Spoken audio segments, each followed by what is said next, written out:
Start this morning by recognizing the difficult moment we are in with this pandemic. The Omicron variant has caused an unprecedented number of infections across the country over the past month.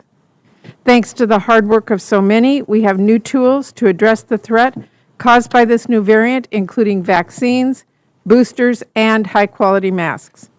But the sheer number of infections is putting an enormous strain on hospitals, healthcare workers, schools, families, and communities across the country. We all need to do our part to address this new challenge by getting vaccinated and boosted and wearing high-quality masks. That is why we are having this hearing in a larger hearing room where we can be socially distanced, limiting the number of people who are here in this hearing room, and taking additional measures such as wearing masks. I will be wearing my mask during the entire hearing and would respectfully request others in the room today do the same. As always, I appreciate the work from the staff of the Sergeant-at-Arms, the Architect of the Capitol, and our committee clerk and his staff to make this hearing as safe as possible. Nearly 2 years into this pandemic, people are exhausted after all we have been through. And even as the Delta strain is still circulating, we are all alarmed by how quickly Omicron has spread and anxious about what is next. People back in my home state of Washington and across the country are frustrated and worried about the course of this pandemic and its persistent challenges, like how hard it still is to get a test. I've heard from so many people who are waiting in long lines and going from pharmacy to pharmacy trying to find a test, or who are giving up on getting tested because tests are unavailable or cost too much. I've also heard from people who have found the communication about new isolation and quarantine guidance confusing and frustrating. They are trying to keep themselves and their families safe as this pandemic evolves and we continue to learn more. But I'm hearing more and more questions like, what kind of test should I get? When should I get tested? Why can't I find a test? Do I need to isolate 10 days, 5 days, or even at all?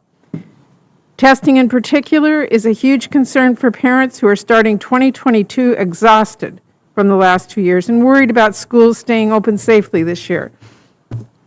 I know what a struggle it is for parents scrambling to figure out childcare when they've got to go to work, or how tough it is for kids to keep up with classwork while transitioning back and forth from in-person to online learning. And while most schools are still safely open for in-person learning, and we all want to make sure they stay that way, we know schools are struggling with this, especially as Omicron creates new challenges. I'm hearing from schools in my states that they're worried they'll have to shut down again if they can't get the support for testing they need, or they have staff shortages because of staff who are ill. Nobody wants that.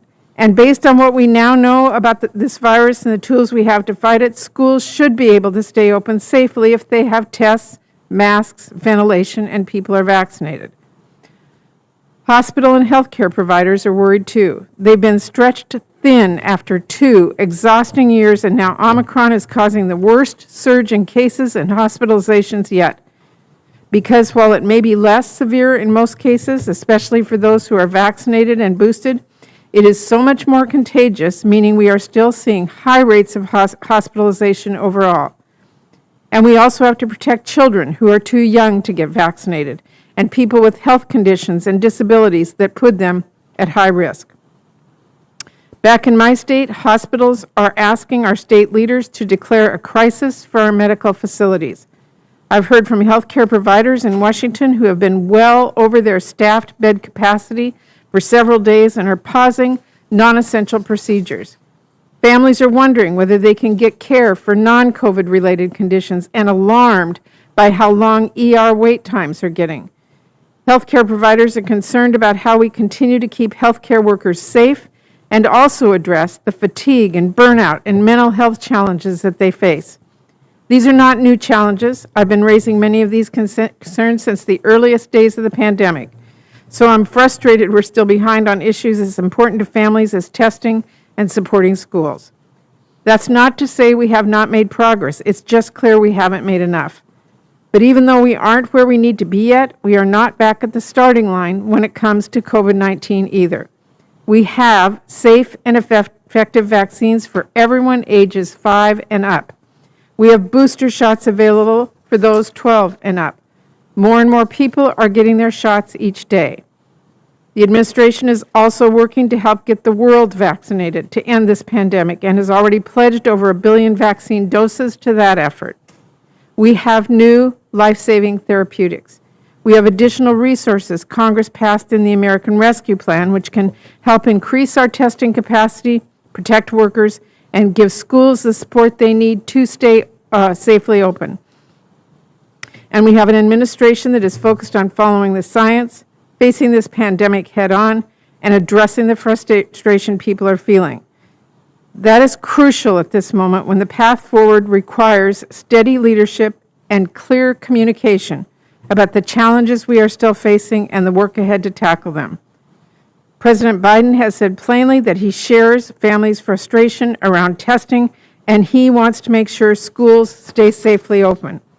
And he has announced steps to address these challenges by making 500 million tests available free of charge, ordering over 200 million courses of antivirals, expanding manufacturing to be able to make hundreds of millions of tests a month, providing schools with guidance on how to test to stay protocols which can help keep students in the classroom, standing up more testing and vaccination sites across the country, and providing medical personnel to struggling areas.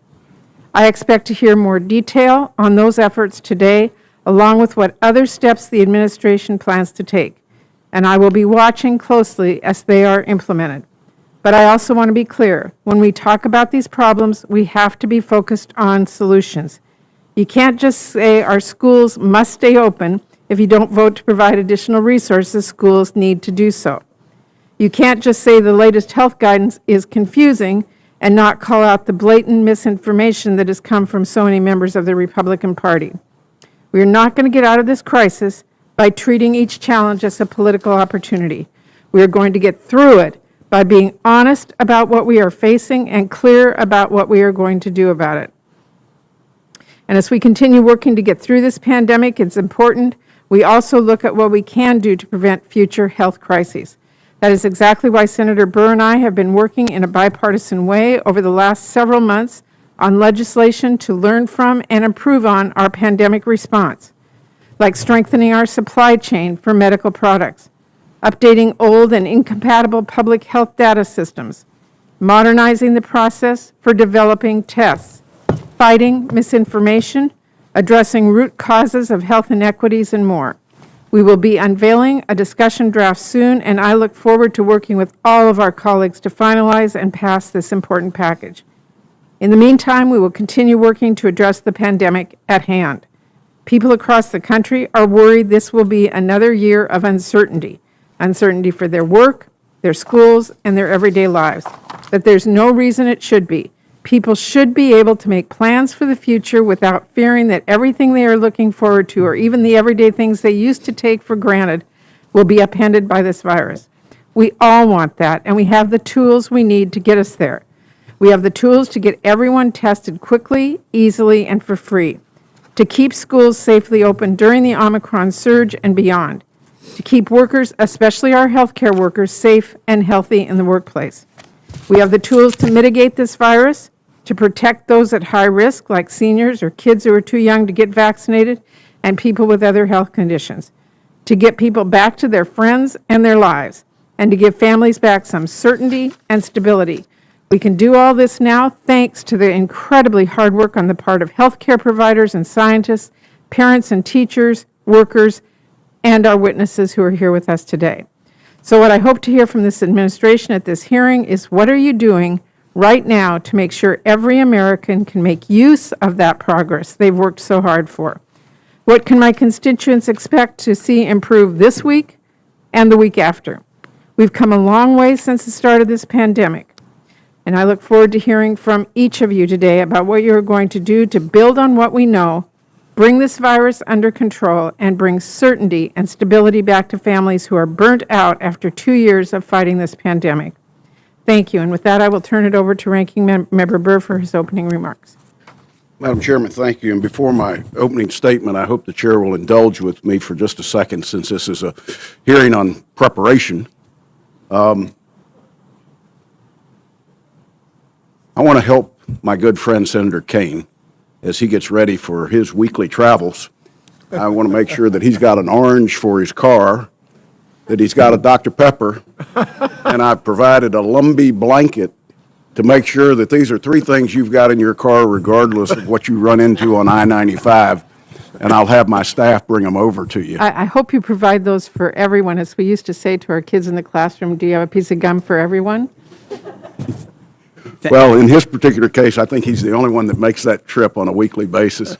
Tim, we're sorry you had to spend 27 hours, but you're now qualified to be the Secretary of Transportation if you're looking for a second job. Thank you. It's sad when a career in the Senate's most notable highlight is my long commute, but... Madam Chairman, thank you for holding this hearing. To our witnesses, welcome back. Today is going to be a tough hearing, but the American people deserve accountability and transparency. I appreciate that all of you have cleared your schedules to allow multiple rounds of questions today. Next week marks 1 year of this administration. It also marks 2 years since the first COVID case was confirmed. President Biden said in his first, second, and third priorities would be bringing us out of COVID pandemic, and that his team would shut down the virus. This administration was lucky. It started off on day one with the tools to change the trajectory of COVID response. Operation Warp Speed worked with the private sector to bring us groundbreaking vaccines and treatments in record time. Although we had a very bumpy start with testing early in the pandemic, we successfully built some strong partnerships with the private sector to support the development and manufacturing of more tests. State and local leaders were rising to the challenge of testing and vaccinating their citizens. There was reason for hope. Instead, now, a full year later, here's where we are. More than 830,000 deaths caused by COVID, the majority of which occurred under this administration, despite having many tools and significant resources from Congress, including $80 billion plus for testing. A variant is now spreading out of control across the country, with places like Washington, D.C. seeing a staggering increase in case counts over the holidays, and now my state of North Carolina is following suit with a 319% increase as of yesterday. Over the holidays, when Americans were instructed to do the responsible thing and get tests before they see loved ones, there were no tests on the shelves or online, and hours-long lines were the norm at testing sites across the country. The testing situation was worse when many sought tests to safely return to work or to school. And the most vulnerable Americans who contracted the virus could not get the treatments designed to help because they were now in short supply. This administration has time and again squandered its opportunities and made worse in the decisions you've made on testing and treatment, and most crucially, in communications with the American people. The American people are right to be confused. It seems like you all don't talk amongst yourself. Some examples.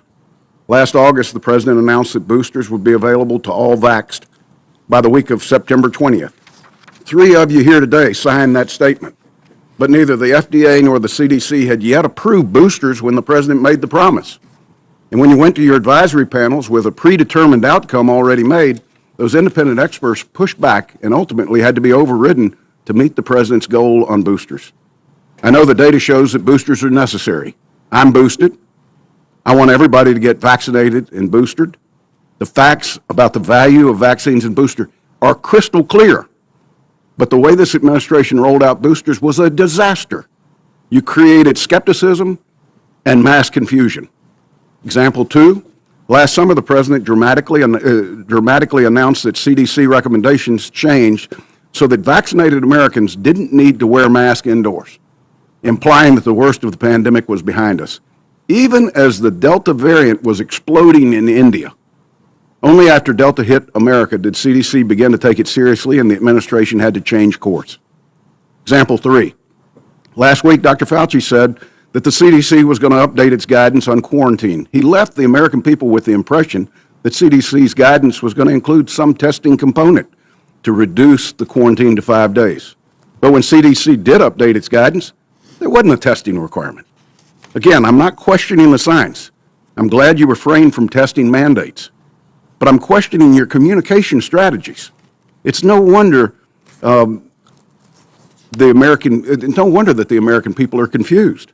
When the President announced on December 21st that 500 million tests were going to be purchased, he left out that the contract wasn't going to be signed for weeks, and it would take even longer for those tests to materialize. Immediately, other experts and medical professionals were asking what the value of just 1.5 tests per person was when CDC's own guidance said that you need multiple at-home tests to be assured of the results. Yesterday, the administration mandated that insurers now cover the 170 million Americans that are covered by private insurance. They must cover up to 8 tests per person per month. That would be 16 billion tests. And we have 500 million today that are aspirationally going to be contracted for. It's still unclear when these tests will be available, how to get them, whether any more are on their way. But it's especially frustrating that the White House press secretary had previously mocked the very idea of doing what the President later announced. In a sarcastic and withering tone, when this was first proposed, she had 4 questions. Whether we should just send one to every American, then what happens, how much does it cost, what happens after that? Those are all good questions that remain unanswered by the administration. My final example, though there are many to choose from, happened last week too. The White House press secretary, a repeat offender in poor communications, was asked about boosters. The press secretary said, and I quote, "They can get boosted now regardless of what CDC guidance is, whether you're just approved or for a booster or you've been approved for weeks," end quote. Regardless of what CDC guidance is. From the White House podium. And then I was amazed when I got home on Sunday and I had this letter from the Centers for Medicare and Medicaid Services telling me as a Medicare beneficiary that I'm eligible to get a free vaccine booster. 5 months after the President announced we were going to have boosters, this is the first communication from CMS that I've gotten as a Medicare beneficiary in the 2 years of COVID, and all of a sudden I get a request to get boosted. When a Republican governor or a senator, including some on this committee, suggests concerns about CDC guidance, Twitter and MSNBC can't react fast enough with scorn and anger. So it can't come as a surprise that there is confusion and anger when the White House says to ignore CDC guidance. I tell my staff, as I've repeatedly said to you in all previous hearings, to look 30, 60, 90 days ahead. Look 6 months ahead. Look abroad. See what's happening in Asia, Europe, Israel, Africa, UK, and elsewhere around the world. What do we need to anticipate? At our hearing on July 20th, I warned that Delta would not be our last variant. And I pleaded with each of you to have a plan in place for the next mutation of the virus. So why was the Vice President surprised that Omicron came to our shores? Well, I'll say it's very clearly, so the administration does not, yet again, say they're surprised. Viruses change, viruses mutate. There will be more variants. They will come to America, period, end of sentence.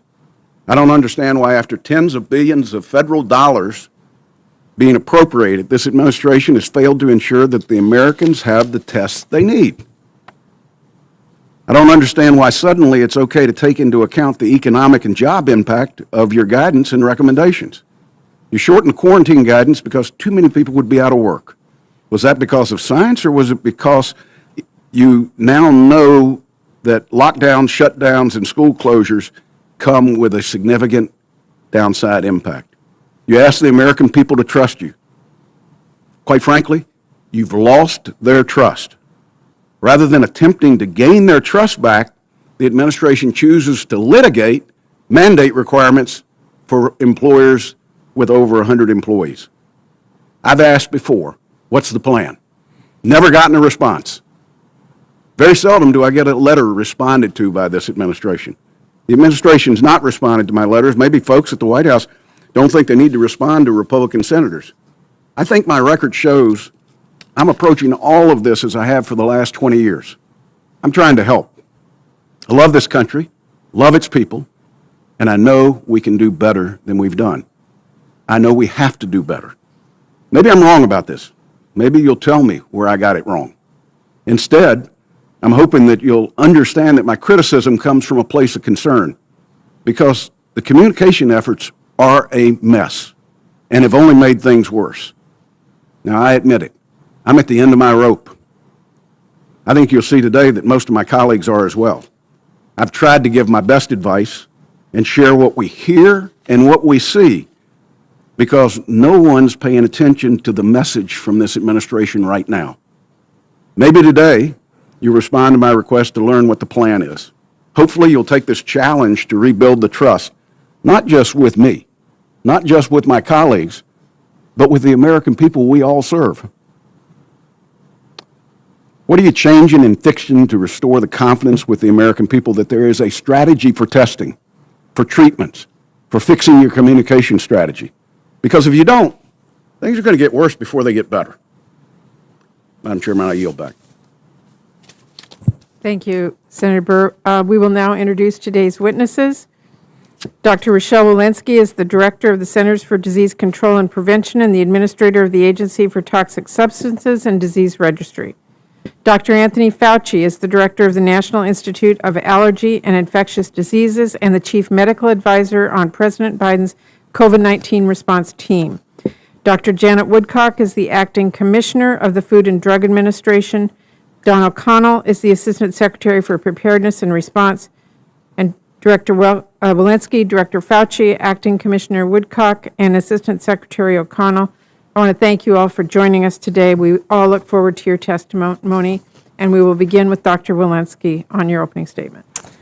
Good morning. Chair Murray, Ranking Member Burr, members of the Senate Health Committee, I appreciate the opportunity to join you to provide an update on the COVID-19 pandemic and the impact of the Omicron variant. It has been just over 2 years since we were first alerted to the emergence of SARS-CoV-2 in China. And since that time, CDC has worked with our partner agencies and you in Congress to take remarkable action to protect the health and safety of Americans. Omicron is now the dominant variant in the United States, driving case counts to unprecedented heights here in the United States and around the world. Despite the increases in cases, there are promising emerging data from South Africa and the United Kingdom that hospitalization rates for people infected with Omicron are lower compared with prior variants. These data seem consistent with what we're seeing so far in the United States. However, despite a potential decrease in severity, the substantial number of absolute cases is resulting in hospitalization increases across all age groups, including children aged 0 to 4. The emergence of the Omicron variant again emphasizes the importance of vaccinations and boosters, which decrease the risk of infection, severe disease, and death caused by COVID-19. Just last week, we made important progress towards increasing booster coverage through four key actions. First, we expanded eligibility of booster doses to those 12 to 15 years old. Second, CDC strengthens its booster recommendation for adolescents, now recommending that adolescents aged 12 to 17 years old should receive a booster shot 5 months after their initial Pfizer-BioNTech vaccine series. Third, we recommended that moderately or severely immunocompromised 5 to 11-year-olds receive an additional primary dose of vaccine 28 days after their second shot.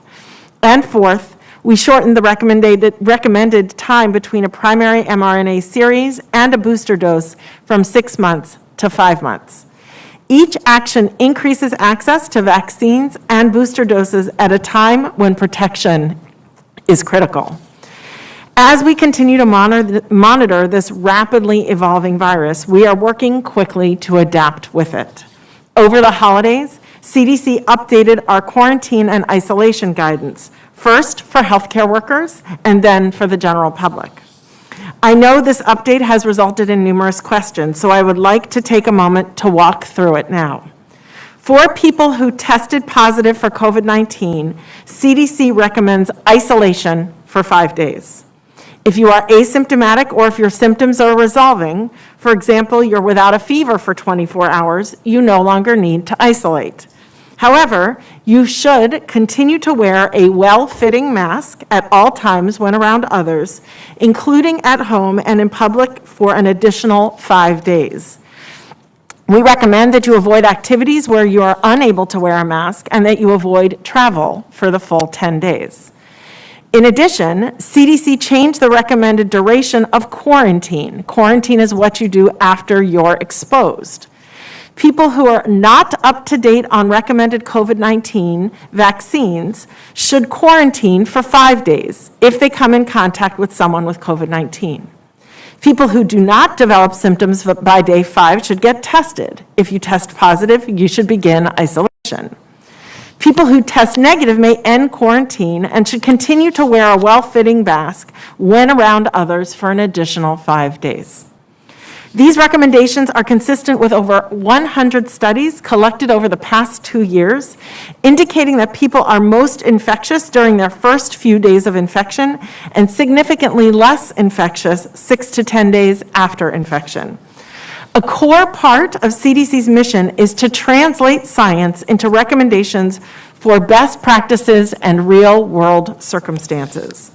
Over the holidays, we saw the growing surge of Omicron and took swift, science-based action to address the very real possibility of staffing shortages in hospitals and in other essential areas of the workforce, including schools, pharmacies, public safety, public labs, grocery stores, and other sites, where shortages could have and have proven to have dire public health consequences.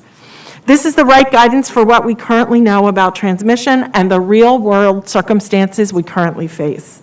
As we will learn more, we will continue to update accordingly.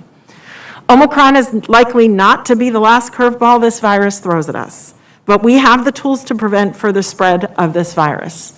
This means for everyone 5 and older, please get vaccinated. For those 12 and older, get your booster shot. And please continue to adhere to the multi-layered prevention measures, including masking and, yes, washing your hands. Thank you, and I look forward to your questions. Thank you. Dr. Fauci.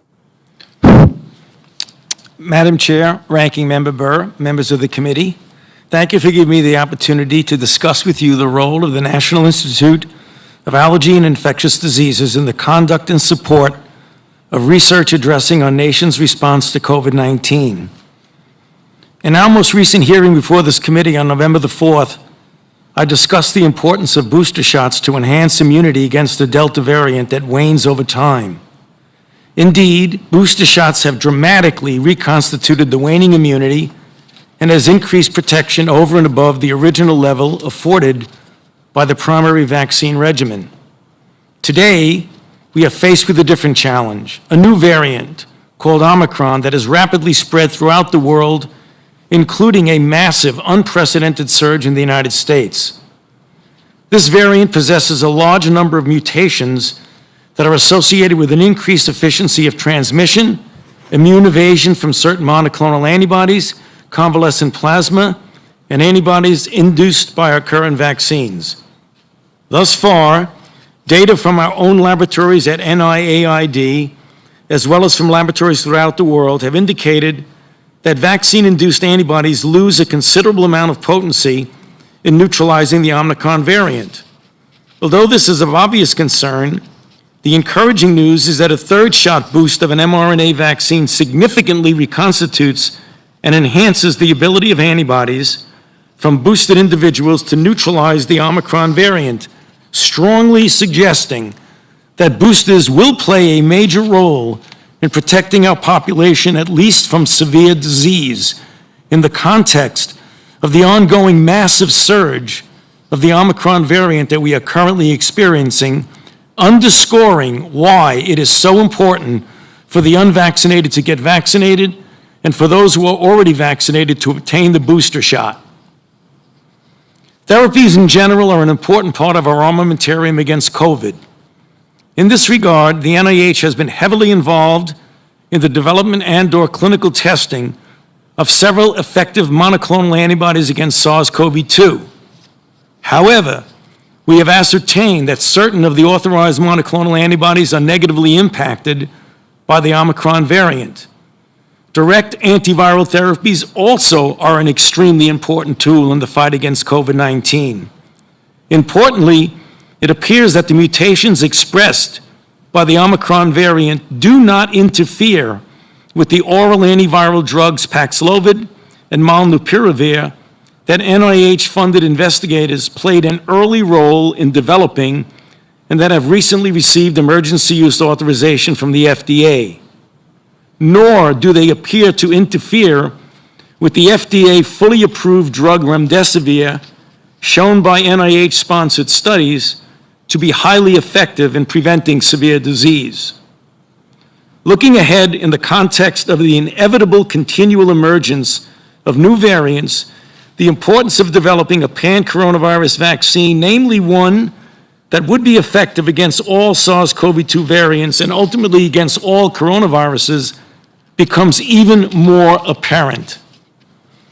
My colleagues and I recently published a paper in the New England Journal of Medicine emphasizing the urgent need for such an effort.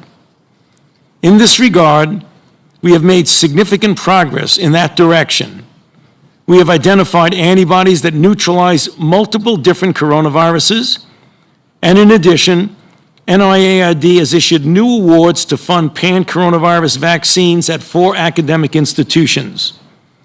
These awards will fund multidisciplinary collaborative teams to conduct research focused on coronavirus virology and immunology, immunogen design, and innovative vaccine and adjuvant platforms, as well as technologies to discover, design, and develop pan-coronavirus vaccine candidates.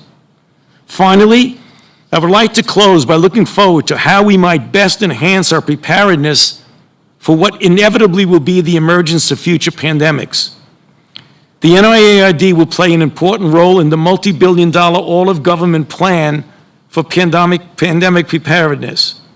Our mission is the rapid development and implementation of successful countermeasures against several prototype pathogen families of viruses that threaten the health and safety not only of our nation, but of the entire world. Thank you for your attention, and I would be happy to answer your questions following the presentations. Thank you. Dr. Woodcock? Good morning, Chair Murray, Ranking Member Burr, and members of the committee. Thank you for the opportunity to testify. FDA's thousands of employees remain steadfast in fighting this pandemic. Our work continued during the holiday season and led to critical advancements in combating the virus. The agency has been closely monitoring the potential impact of the Omicron variant on the currently available vaccines, diagnostics, and therapeutics. I'll provide a brief update on actions the agency has taken in these 3 areas since I last testified before this committee. First, regarding vaccines. The currently authorized and approved vaccines remain highly effective at preventing serious outcomes associated with a COVID-19 infection, including hospitalization and death. Additionally, data evaluated by the FDA suggests that an additional booster shot following the completion of primary vaccination series provides further protection against these outcomes. Following these data, FDA updated the Pfizer, BioNTech, and Moderna vaccine EUAs to shorten the time between completion of a primary series and a booster dose to at least 5 months rather than 6 months. FDA also updated the Pfizer, BioNTech EUA, so it's now available for a primary series in children ages 5 and older, and for the use of a booster dose in all individuals 12 through 15 years of age after completion of primary vaccination, as you've already heard from Dr. Walensky, as the CDC followed up on this. The agency also authorized the Pfizer vaccine for a 3rd primary series dose for certain immunocompromised children that are 5 through 11. These vaccines have met FDA's rigorous standards, and the bottom line is getting vaccinated or receiving a booster with one of the currently available vaccines is the best thing the public can do right now to protect themselves and those they care about. It is not too late to get vaccinated or get boosted. Second, diagnostic tests, which are another key line of defense in this pandemic. Increasing access to accurate, rapid, at-home tests continues to be a priority for FDA. Since I last testified, the agency's authorized 4 additional over-the-counter at-home tests, bringing the total number to 15. And the agency continues to prioritize the review of these type of tests. We also partnered with the NIH to establish ITAP, which streamlines validation and authorization of antigen tests with potential for large-scale manufacturing. We expect shorter review times for such EUA requests due to our partnership with ITAP. In fact, the first 2 tests that participated in this program were authorized in 2 days or less from the time FDA received the final data. So this is a very good model for government assistance of diagnostic manufacturers.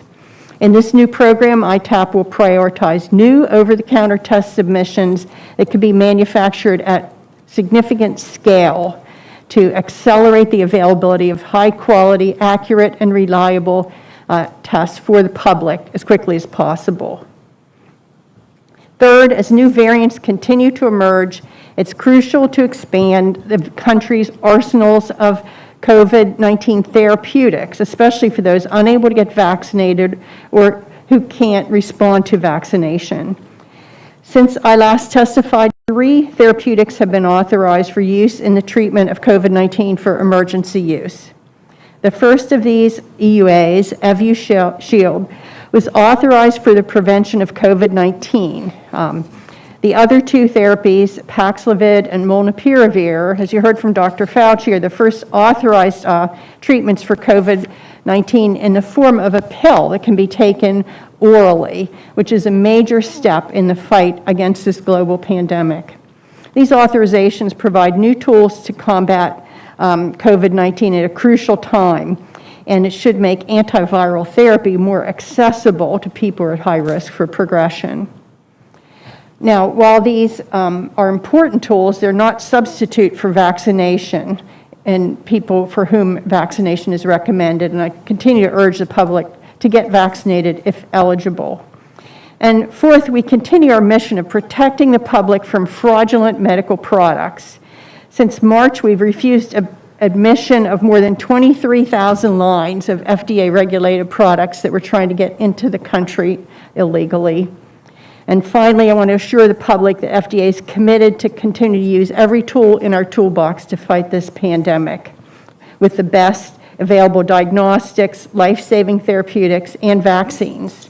Thank you, and I look forward to your questions. Thank you. Assistant Secretary O'Connell. Chair Murray, Ranking Member Burr, and distinguished members of the committee, it is an honor to testify before you today on efforts within ASPR to respond to the pandemic since the emergence of the Omicron variant. When Omicron first emerged, as we have done with each new variant, we immediately evaluated its impact on our current vaccines, therapeutics, and diagnostics, and adjusted our response accordingly. Data suggests that our current vaccine doses with a boost confer protection against Omicron. As a result, we have continued distributing the 3 authorized and approved vaccines. Over 600 million doses of vaccine have been developed and delivered since the start of the pandemic. We have ample supply of both primary and booster doses, contributing to more than 200 million Americans now being fully vaccinated. However, we have had to make adjustments to our therapeutics supply in light of Omicron. 2 of our workhorse monoclonal therapies, one from Lilly, the other from Regeneron, are not as effective against Omicron. As a result, we have increased our supply of GSK's monoclonal, which is effective. We continue to purchase all that we can from GSK, though this supply is still limited.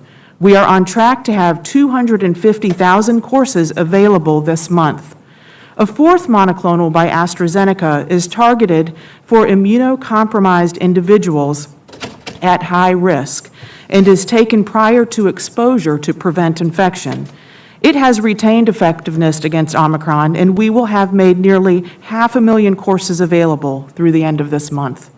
All 4 monoclonals are currently available for states and jurisdictions to order free of charge on a weekly basis to treat either Omicron or Delta infections. Also, we now have antivirals by Pfizer and Merck that are effective against Omicron and are being delivered to states free of charge every other week. We have procured 3.1 million courses of Merck that are now available. Last week, we doubled our commitment to order 20 million courses of Pfizer's product. We have 265,000 courses available through this month and anticipate delivering the first 10 million courses to states by midsummer. We remain in frequent communication with states and territorial health officials on the distribution of therapeutic products and continue to focus on ensuring these life-saving therapies are available to Americans across the country. The dramatic rise in cases due to Omicron has put a significant strain on our testing capacity. Despite significant effort and investment, there's more work to do, and we are working every day and night with manufacturers to increase the availability of tests. As soon as we saw the dramatic increase in cases in South Africa and Europe, we reached out to test manufacturers to understand their surge capacity and supply chain constraints. We are engaging daily with the lab test providers to mitigate any supply chain constraints with their sub-tier suppliers. We are also working with the commercial and public health labs to prioritize their needs. We continue to use the Defense Production Act's authorities when needed. To further increase test availability, we are procuring 500 million rapid tests to distribute to American households. As a requirement in this procurement, none of these tests can interfere with what is available in the current commercial market, so as not to diminish what consumers are able to access now. We are currently shipping 2.8 million tests to long-term care facilities per week, as we have throughout the pandemic. We continue to work to send 50 million rapid tests to federally qualified health centers and food banks, with 7 million having shipped so far. And we will keep working around the clock with manufacturers and our government partners to increase and sustain the number of tests available now and in the future. And finally, in addition to vaccines, therapeutics, and testing, ASPR continues to provide on-the-ground support to states and communities in need. Since July, 40 National Disaster Medical System teams, nearly 880 team members, have deployed to 19 separate states and the Commonwealth of the Northern Mariana Islands to support a range of functions, including hospital augmentation and decompression, setting up medical overflow centers for patients, and mortuary support. We continue to send supplies as requested from the Strategic National Stockpile, including 300 ventilators to 6 jurisdictions since the emergence of Omicron. We are grateful for the support from this committee in Congress, and I look forward to answering your questions. Thank you to all of our witnesses. We will now begin a round of 5-minute questions of our witnesses, and I again ask my colleagues to keep track of your clock and stay within those 5 minutes. As the Omicron variant of COVID-19 continues to spread at an alarming rate, people are looking for clear, straightforward guidance on how to protect themselves and those around them. It is really critical that we reduce the infection rates so we can relieve pressure on our healthcare workers, protect people with disabilities and older Americans, young kids, and anyone else who's been disproportionately impacted by COVID-19. However, I have heard from so many people who find the latest CDC isolation and quarantine guidance confusing and hard to interpret. So, Dr. Walensky, can you please clearly explain CDC's latest guidance on what people need to do to protect themselves and others if they are exposed to or contract COVID-19? And let me start with vaccinated people. What is your guidance to them? Thank you, Chair Murray, for the opportunity to clarify. Maybe if I could just rewind the clock to just before the holidays, where we were hearing from hospitals that their staff were going out and that they were in a real crunch in terms of beds. They had plenty of beds, but they didn't have staff to staff them. ICU beds were starting to close. So immediately we worked towards our updated healthcare worker guidance. But when we did so, we recognized that we were going to have challenges and that this Omicron surge that we were about to face was threatening many other places of our healthcare sector. I appreciate the background, but I just want to know, straightforward, If someone is exposed to or has COVID-19 and they're vaccinated, what do they do? If they are exposed to COVID-19 and they are completely boosted, they do not need to stay home, but they should get a test at day 5. If they have COVID, our guidance does not distinguish between your vaccination status. And our science has demonstrated that you're maximally infectious 2 days before and 2 to 3 days after. So by 5 days after your symptoms, if you're feeling better, if your fever is better, if your cough and sore throat are better, then on day 6, you can go out, but you have to wear a mask. You have to wear a mask reliably, and you should not go to places you can't wear a mask. You probably shouldn't go and visit grandma. You shouldn't get on an airplane. For vaccinated, what about unvaccinated? Same for unvaccinated for isolation. So isolation being those who have had disease, who have disease. Okay. Well, let me just say, nearly 2 years ago, when this committee first started having congressional hearings on COVID-19, the very first thing I asked was, where are the tests? And we've made progress since then, and we're now producing 300 million rapid at-home tests each month, along with ramping up our lab-based testing. But I am disappointed, as I said, by the testing challenges that we're facing. Tests are hard to find. They're costly. People are unable to find the at-home tests in pharmacies, online. They're waiting in long lines, and often after that, waiting days for results. So it's, ineffective at the end of the day. So, Ms. O'Connell, I want to ask you, what are you doing to address the frustrations and challenges we are hearing about COVID testing? Chair Murray, thank you so much for this very important question. Testing remains a critical priority for this administration. When we saw the unprecedented cases of Omicron sweep into South Africa and Europe, we immediately reached out to our manufacturers to understand any supply constraints they had and to evaluate their surge capacity.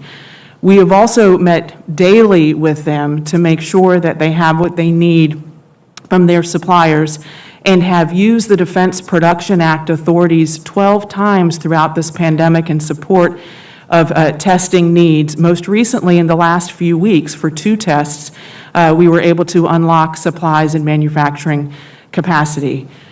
We continue to invest in rapid over-the-counter tests, which are in high demand.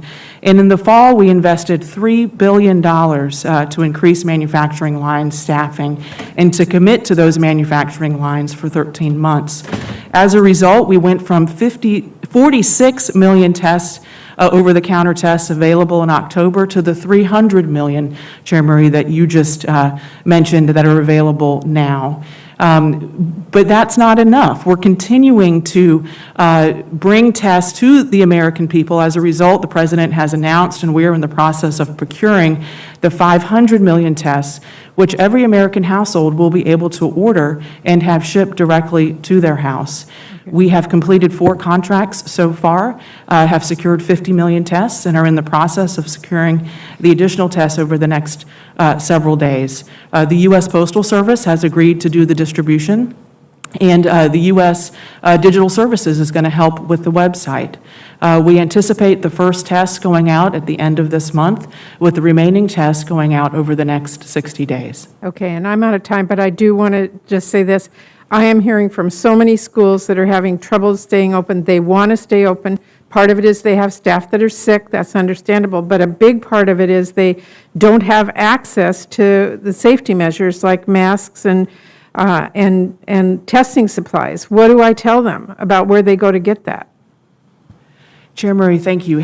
Schools having enough testing supplies to stay open is a critical priority for us. We've invested $10 billion of the American Rescue Plan given to states to support and stand up testing programs. We've also invested $650 million in a program called Operation Expanded Testing, which set up regional hubs of labs that schools could contract with to run their testing programs. But that doesn't work if there aren't tests available. So ASPR is working directly with states to match additional manufacturing capacity with states that need it. Not only that, we are in the process within ASPR of looking at our contracts to see if we have any additional capacity, and will commit to sending that capacity to the school programs. Senator Burr. Thank you, Madam Chairman. Let me just cut to the chase. Dr. Fauci, you said CDC was going to update its guidance and include antigen testing, or suggested that it would. Dr. Walensky and CDC came out with the guidance that didn't include it.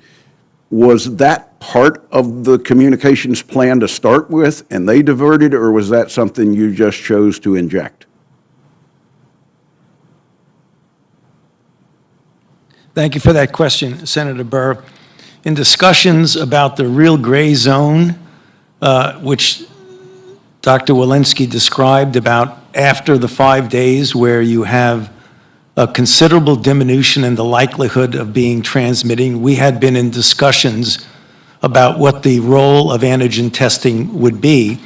And as a matter of fact, when Dr. Walensky came out with the final guidelines, they include that if you have a test available, you may take a test. So at the end of the day, we were quite in concordance with our views.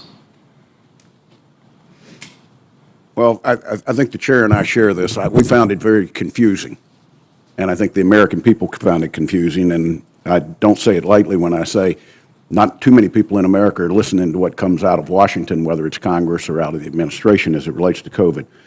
So the president makes an announcement, Ms. McConnell, of 500 million at-home tests. Is this the first time that you've thought about purchasing an at-home test, or have you tried to before and it was rejected? Thank you, Ranking Member Burr. This is the first time the administration has committed to purchasing tests to send to the American households. So is that ASPR or is that DOD? Because of all the notifications of contracts signed, I've seen them from DOD. I haven't seen them from HHS. Thank you for that question, Ranking Member Burr. We have a relationship with DOD for assisted acquisitions, so ASPR will request that DOD put out a solicitation or manage a contract on our behalf.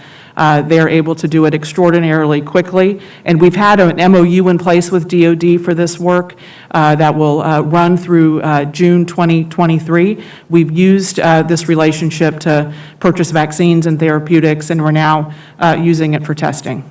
So the best I can find, you mentioned 50 million doses having been contracted. I can identify 27 million out of two companies, Media and Atlantic Trading. Neither one of them are manufacturers of tests, and I believe the third one, Revival, is not a manufacturer of tests. Media actually came to fame was importation of vodka and tying cell phones to vodka. And like a lot of other companies, they got in the PPE business in 2020 with some nominal FEMA contracts. Why should we have any confidence in these contracts if, in fact, we're dealing with companies that don't manufacture anything? And can you assure me that the tests that are coming in are not coming from China? Thank you, Ranking Member Burr. Absolutely. These tests, what we initially did to be able to access tests for the initial shipments that will go towards the end of January, we worked with warehouses to see where additional tests were stored and assessed that additional capacity and are bringing that capacity to bear for these initial tests that are going out, which is why you're seeing contracts with warehouses and not with test manufacturers. So is what you're telling me they've got 50 million tests in warehouses in the United States and all we did was access that inventory? That is my understanding. Well, will you confirm your understanding? This is a very, very important piece when you've got companies that don't manufacture tests, and all of a sudden we're giving them a $190 million contract for about 14 million home tests, and their expertise is importation of vodka. I encourage you to look through the list of people that we're signing up with. Are you aware that some of the larger test manufacturers in 2021 shut down lines because of the lack of purchases for at-home tests? One of the things we did in the fall with the $3 billion investment that we made was to turn lines on and to commit to those lines for 13 months so they wouldn't be turned off again. Dr. Woodcock, let me just, last question, Chair. Of the 15 tests that you've currently approved for over-the-counter, how many detect Omicron?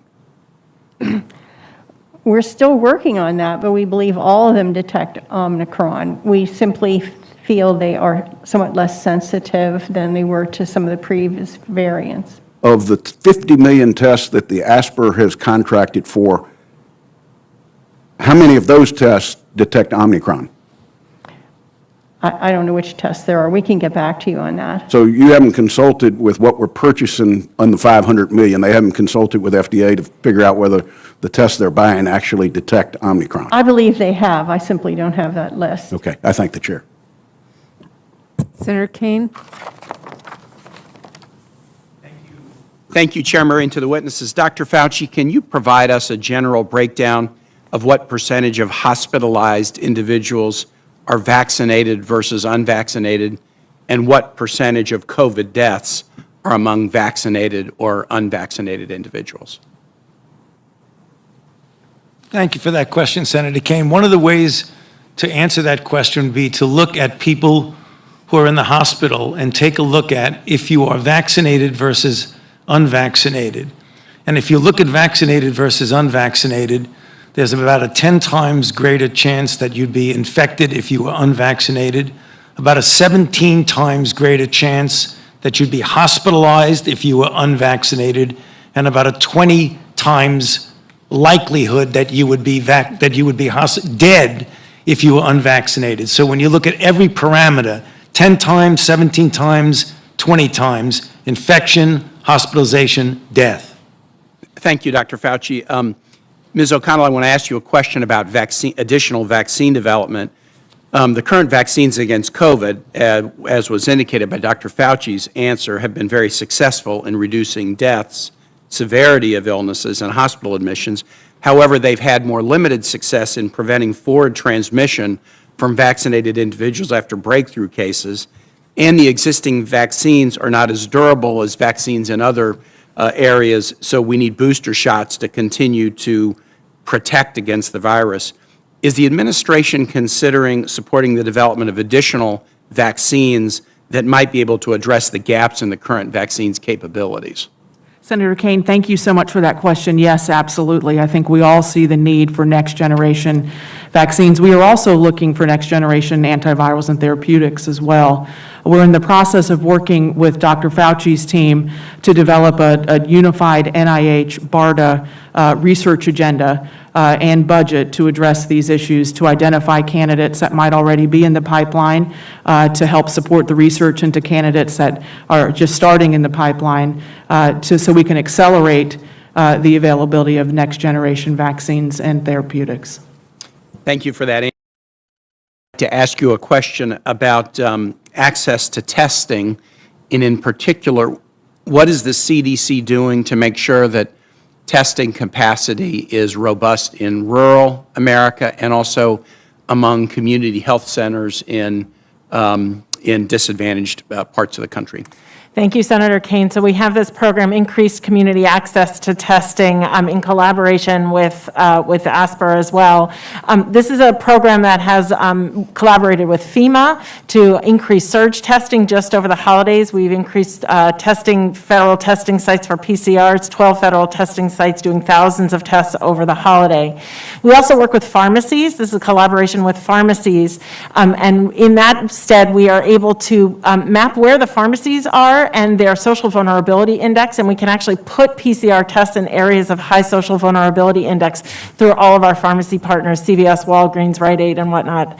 And then we actually put tests in our community centers as well. So really a broad stretch in order to be able to get access to testing, especially among those most vulnerable.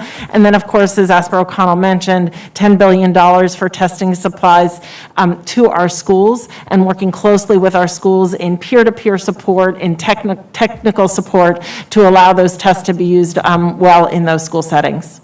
Thank you. Thank you for that answer. And Dr. Fauci, one more question for you. I ask a version of this question every time we have this panel before us. What is the NIH doing right now, or what's the current status of NIH research to better understand long COVID, to look at symptoms and potential treatments? There are several levels of activity going on. Some news since we spoke last, I had mentioned to you, Senator, that in fact there was a $1.15 billion program for studying long COVID that is now developing cohorts to look at various incidences, prevalences, pathogenesis, and potential interventions. There have been a number of awards that have been given. Most recently in September, there was an additional $470 million funding supported through the American Rescue Plan, engaging about 100 researchers from 30 institutions to get individuals together. One of the things that's really interesting that we're seeing right now is that when you look at individuals who have these symptoms that go on, as you know, and have experienced yourself for a considerable period of time, a recent study that is in the preprint stage, so it hasn't been peer-reviewed, has some very interesting information that needs to be validated and verified. It was an autopsy study in people who had varying levels of COVID, from relatively mildly symptomatic to moderately symptomatic to individuals who actually died. And when they looked at the spread of what was not necessarily replication-competent virus, but was PCR-able virus, which means you could have nucleotides that were there seems to be a persistence in multiple organ systems, indicating that even if you clear the virus, one of the possibilities, and I have to emphasize possibility because it needs to be validated, is that you don't completely clear the fragments of the virus and you have continual stimulation, not that you're infectious or that you're going to infect anybody else, but that it is still generating perhaps an aberrant response in your immune system. I underscore again, it's preliminary, it's in the preprint stage, and it needs to be peer-reviewed. But that's some of the information we're starting to gather. Thank you very much for that answer. Thank you, Chair Murray. Senator Paul. Dr. Fauci, the idea that a government official like yourself would claim unilaterally to represent science, that any criticism of you would be considered a criticism of science itself, is quite dangerous. Central planning, whether it be of the economy or of science, is risky because of the fallibility of the planner. It would not be so catastrophic if the planner were simply one physician in Peoria. Then the mistakes would only affect that physician's patients, the people who chose that physician. But when the planner is a government official like yourself who rules by mandate, the errors are compounded and become much more harmful. A planner who believes he is the science leads to an arrogance that justifies, in his mind, using government resources to smear and to destroy the reputations of other scientists who disagree with him. In an email exchange with Dr. Collins, you conspire, and I quote here directly from the email, to create a quick and devastating published takedown of 3 prominent epidemiologists from Harvard, Oxford, and Stanford. Apparently there's a lot of fringe epidemiologists at Harvard, Oxford, and Stanford. And you quote in the email that they, or from Dr. Collins, and you agree that they are fringe. And immediately there's this takedown effort. A published takedown, though, doesn't exactly conjure up the image of a dispassionate scientist. Instead of engaging them on the merits, you and Dr. Collins sought to smear them as fringe and take them down. And not in journals, in lay press. This is not only antithetical to the scientific method, it's the epitome of cheap politics, and it's reprehensible, Dr. Fauci. Do you really think it's appropriate to use your $420,000 salary to attack scientists that disagree with you?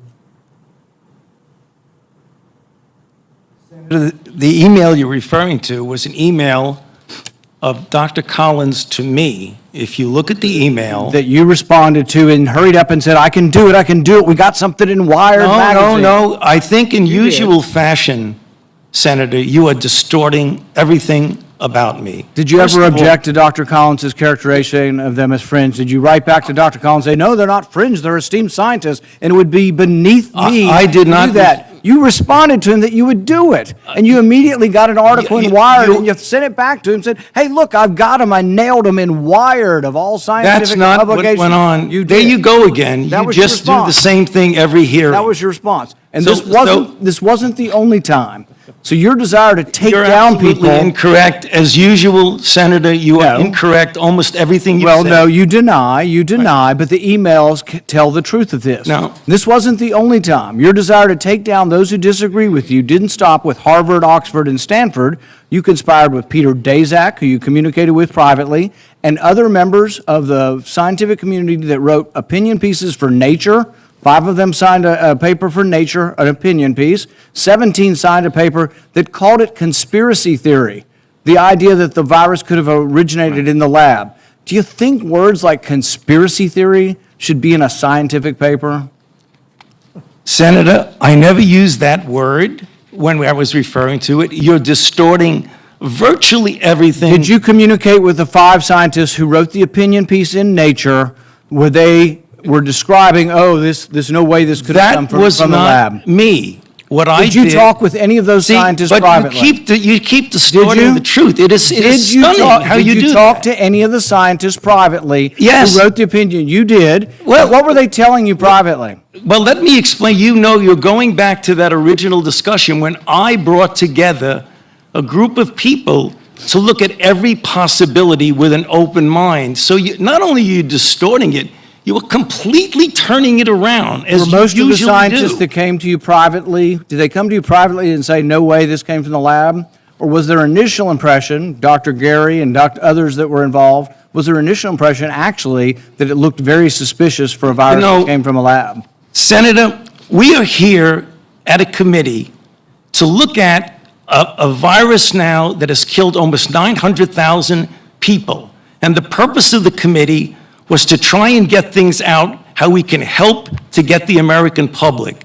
And you keep coming back to personal attacks on me that have absolutely no relevance to reality. Do you think anybody has had more influence let- over let our me response to finish. this than you have? Do you think it's a Madam great Chair, can I- success? Do you think it's a great success what's happened so Right. far? Do you think You- the you have lockdowns were said- good for our kids?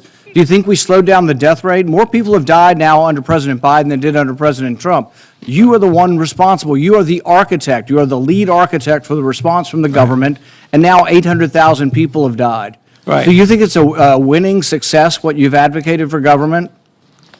Senator, first of all, if you look at everything that I said, you accuse me of in a monolithic way telling people what they need to do. Everything that I've said has been in support of the CDC guidelines.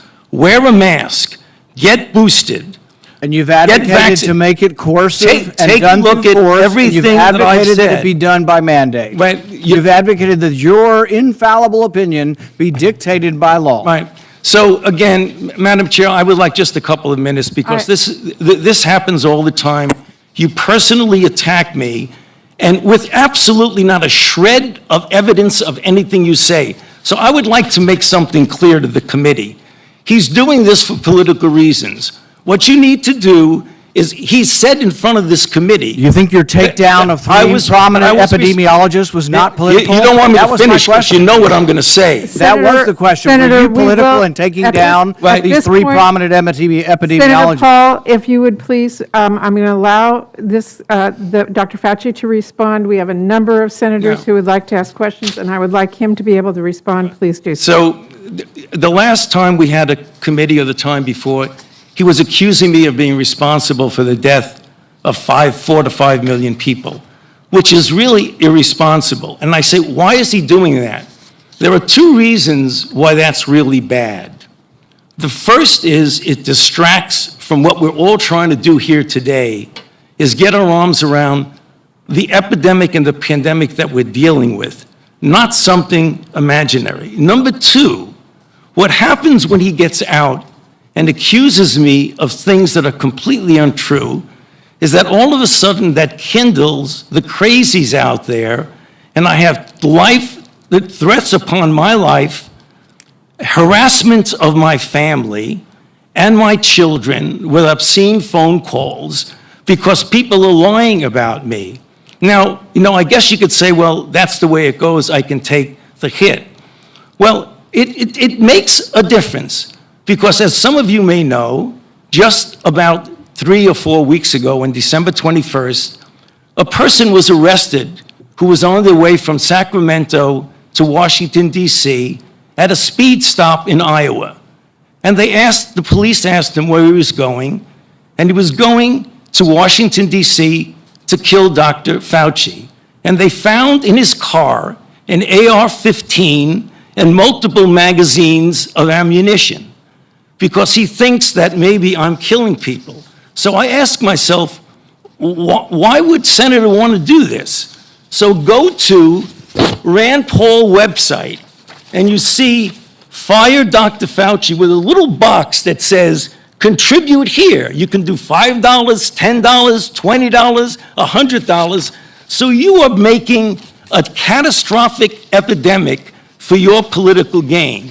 So the You only have thing politically the only thing attacked that I your can- colleagues, and in a politically reprehensible The only way, thing you that I attacked their can think of- reputations. Okay, You won't we- defend it. No, You won't well, argue it. I'm You'll just sorry, simply but turn around the We're going to attack. continue this hearing. We Yeah. have a number of questions from Just other senators. one more minute, please. Well, if Dr. my- Fauci, I really appreciate your response, but we do have a number of questions from senators, and we do have a second round, and I'm being asked to make sure that everybody has their time, so thank you. Thank you very much for allowing me, Madam Chair. We will move to Senator Murphy. Thank you, Madam Chair. Dr. Fauci, thank you.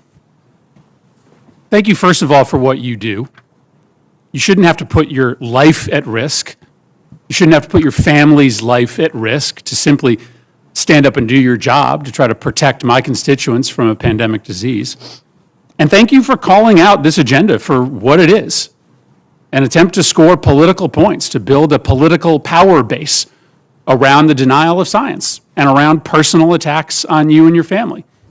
On social media, I follow many of President Trump's advisors and family members, and they make a sport out of attacking you personally in some of the most vicious, hateful, ugly ways that are possible. And they do it because it gets clicks. They don't do it because they're legitimately engaged in an honest debate about the science surrounding COVID. Those people attack you because it gains them political followers. And so I appreciate the fact that you're willing to stand up for yourself and for your colleagues who have been dragged into the political muck, not because those that follow President Trump are interested in an honest, science-based debate about how to attack COVID, but because they see political opportunity. So thank you, Dr. Fauci, for your work, for the panel's work, and for sticking up for yourself, which is not always easy. Dr. Walensky, I want to take my time to just do a little bit of an update on best practices for schools. I know we talk about this a lot here, but part of what I think is frustrating for a lot of parents is that the guidance they're getting from their schools changes. And I get it, educators are sort of adjusting as the variant changes, as technology changes. But what has changed since the last time? Has anything changed since the last time you were here about what you are recommending for schools to stay open? I appreciate what you said in the last hearing, is that schools should be the first places to open and the last places to close. Man, as the parent of two public school kids, I couldn't agree more. The trauma on these kids during this pandemic has been significant, and the data tells us that especially for poorer kids and kids of color, distance learning just doesn't work. So I'm grateful that I've got a governor who's gone to extraordinary lengths to make sure that the federal dollars are used to keep schools open. But anything new that you can share with us about what you're recommending for schools to stay open for the rest of the year? Thank you, Senator Murphy. And in fact, you took the words right out of my mouth. Schools should be the first places to open and the last places to close. We had a Delta surge in the fall, and 99% of our schools were safely opened. And one of the things that's majorly different between September of 2021 and today is we have pediatric vaccinations.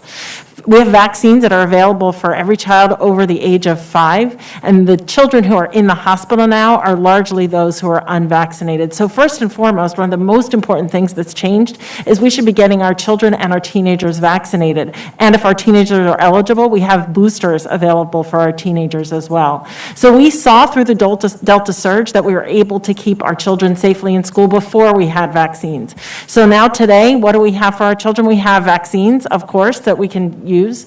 We have school testing programs. We have new science that demonstrates test to stay. This is where a child might be exposed in the classroom, but if they're exposed, they don't have to stay home in quarantine. They can test every other day or twice a week and stay in the classroom safely. And what that has demonstrated is hundreds of thousands of person days of children in school rather than at home. We have new science that has demonstrated the value of masking, 3.5 times increased risk of school outbreaks if you're unmasked in schools versus if you're masking in schools. And just this week, we updated our K-12 guidance so that it is consistent with our isolation and quarantine guidance for the general public so that people can come back to school after isolation after 5 days. Thank you, Dr. Walensky, for that and for your commitment to keeping our schools open. Final quick question for you, Ms. O'Connell. Talking about in-home tests, obviously a lot of focus on in-home tests today, but these are antigen tests. There's some interesting research going on about the ability to make PCR tests available at home, and there's companies all over the country, including one in Connecticut, that believe that with some additional investment to bring those tests to scale, we could get PCR tests into families' hands at home for a cost that is at or below what we're currently charging or companies are currently charging for antigen tests. Is that a possibility? Senator Murphy, thank you. We share your interest, of course, in seeing as many tests available for the American people as quickly as possible. And at BARDA have worked very closely with several of the manufacturers that you mentioned for these at-home PCR tests. We've contracted with one of them and have reached 5 million per month manufacturing capacity in contract with them, and continue to look at the others in ways that we can support them. I would also like to say NIH colleagues in a program called RADx, the Rapid Acceleration of Diagnostics, are working very closely with many of these companies as well as they go through the development stages. So we remain very committed to the work that these companies are doing and look forward to partnering with them as they begin to bring these products forward. Thank you. Senator Collins. Thank you. Very good. Ms. O'Connell, over the past 2 years, Congress has appropriated $82.6 billion specifically for testing. In addition, we've given the department flexibility to use other sources of funding. And yet, as you've heard repeatedly today, our frustrated constituents cannot find rapid tests when they need them. This testing crisis appears to have been entirely preventable, as is evidenced by the widespread availability of rapid tests in Europe, for example. The fact is that it appears the administration simply failed to anticipate our testing needs. As the former Assistant Secretary of Health recently pointed out, a lack of federal orders for tests between January and September of 2021 caused the manufacturers to reduce their lines and lay workers off, including at Abbott facilities in the state of Maine, where 400 workers were laid off. As a member of the Appropriations Committee, I share the concerns that have been expressed by Senators Burr and Blunt. I don't believe that we're in the position that we are in now due to a lack of funding, but rather a lack of planning. My question to you is, has any of this funding, this close to $83 billion that was supposed to be used for testing, been diverted for other purposes? Senator Collins, thank you for this question. Testing remains a priority for this administration, and all the work we've done on testing has been to promote the priorities of expanding the number of testing sites available, expanding the type of tests that are available for use in the United States, expanding the supply of tests in the United States, and lowering the cost of tests. And we used the $47 billion that came in the American Rescue Plan. $10 billion of that went to schools, through the states to set up the school testing programs. $8.3 billion has gone to community testing sites, including for the uninsured and at the community health centers and the pharmacy program Dr. Walensky mentioned. $5 billion has gone to procure tests and supplies, and an additional $4.5 billion will go towards this $500 million that we are in the process of procuring. $29 billion has gone directly to states from previous supplementals for them to build and promote testing programs within their jurisdictions. The testing money, as you recall, was for testing, contact tracing, and mitigation efforts. And some of the funds have been used for mitigation efforts. For example, when children are crossing the border, one of the responsibilities that we have within HHS is to make sure that anyone who is, that the children that are unaccompanied are cared for. And we used some of the funds to test those children and then to separate them from COVID-negative children at the border. I'm going to repeat my question because you did not answer it. Has any of that money been used for non-testing related purposes at the border? For the mitigation purposes as well, which the legislation allowed the funding to be used for. I will follow up with you because I don't feel like I'm getting an answer. Dr. Fauci, just last week, the president once again said that COVID-19 is a pandemic of the unvaccinated. And let me make very clear that I've encouraged vaccinations. I believe in them.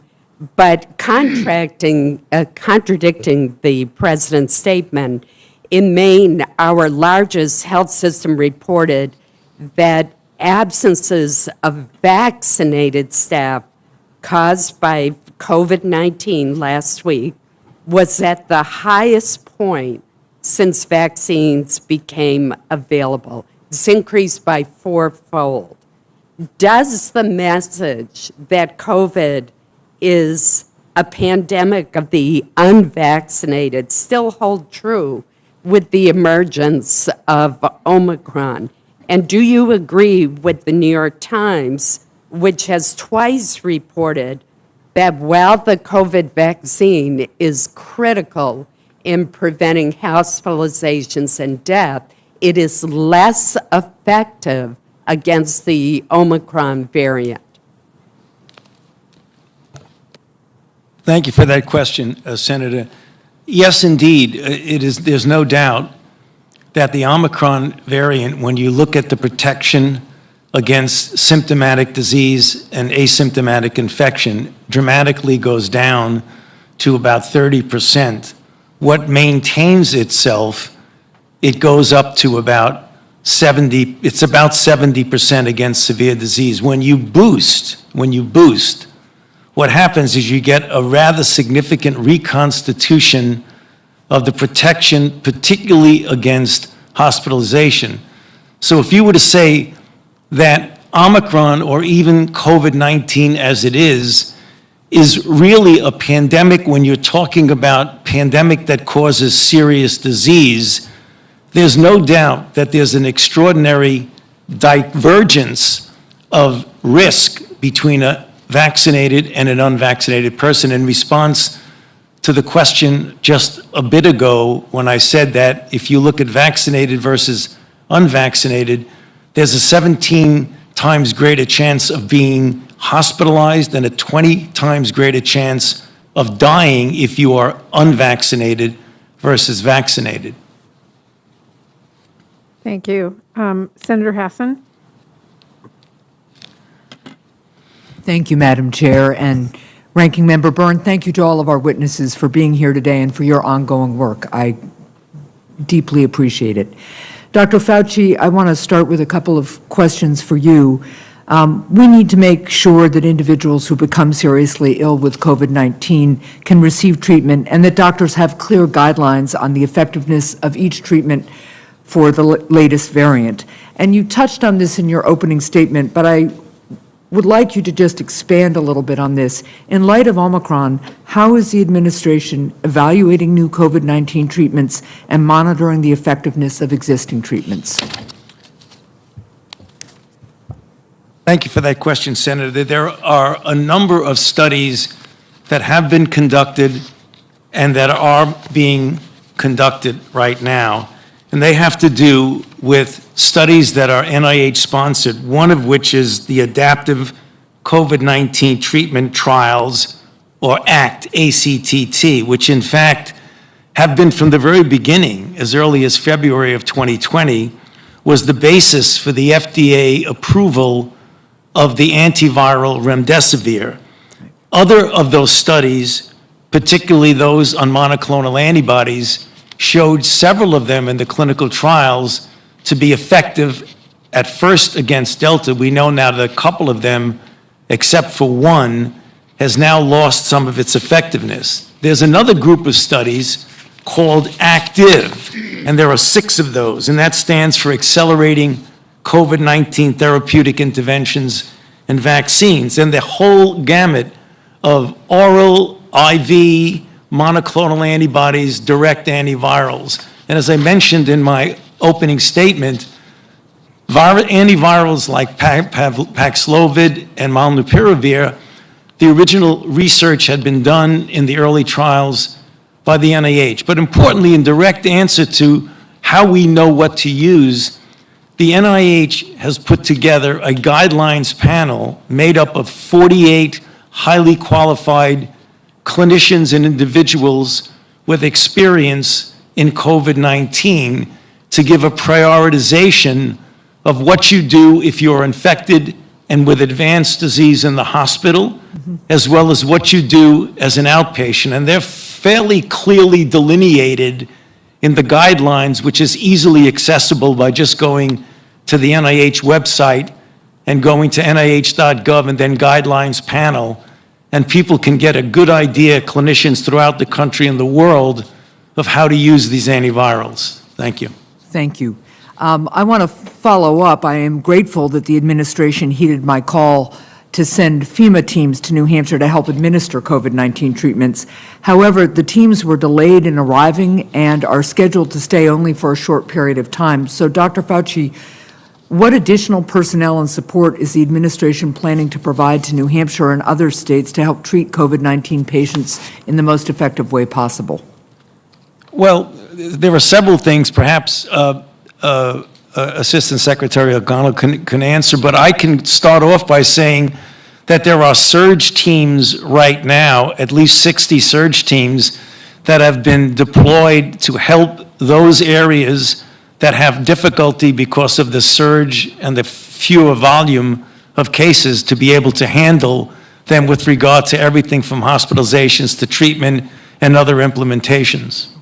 And I appreciate that Assistant Secretary O'Connell is in a good position to follow up, and I would like to follow up after the hearing. But I did want to ask one other question to Dr. Walensky. We've long had problems with accurate state vaccination data in New Hampshire. It's come to light that the CDC's data on New Hampshire's vaccination rates is also inaccurate. Apparently, the CDC can't consistently distinguish in its data between first doses of the vaccine and boosters, and as a result, the agency incorrectly records boosters as first doses, artificially raising the vaccination rate.